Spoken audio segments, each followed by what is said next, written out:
Crăciun, hai. Moș. Tare. Cu pete galbe a sosit de prima meci.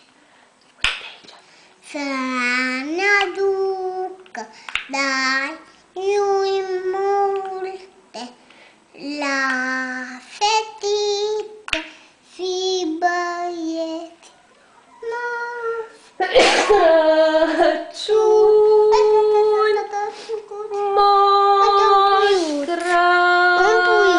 Crăciun.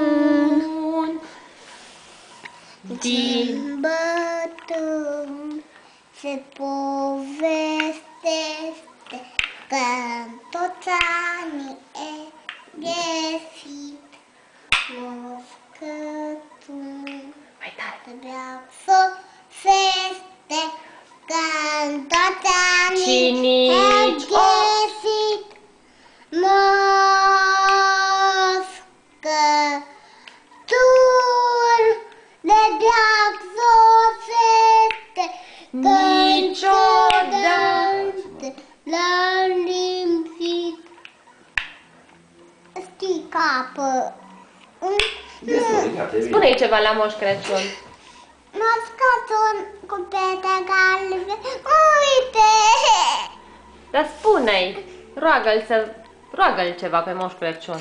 Ștefan, acum am strigat pe Rozi și s-a întors cu fundul. Întors cu fundul la tine? Da. Roagă-l ceva. Ștefan, nu vrea să povestească. Puiutule.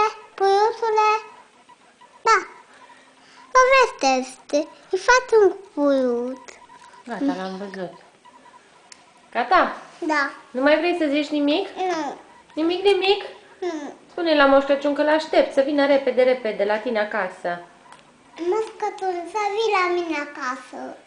Și ce să-ți aducă? Daruri multe. Daruri multe. Orice vrea el? Da. Nu vrei ceva anume? E haite mai și drăguț. Cine-i mare și drăguț? Micuțul scumpul meu.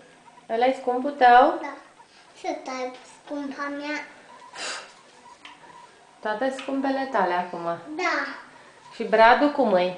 Frumos cu badă.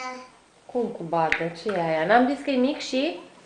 Drăguțel. Mic și drăguțel-i bradul. Am zis că e mic și gras. Na bine. Pa! Fă tai. Pa! Pa! Ne mai vedem. Te mai vedem. Pa! Să văd. Hai să-l vizităm.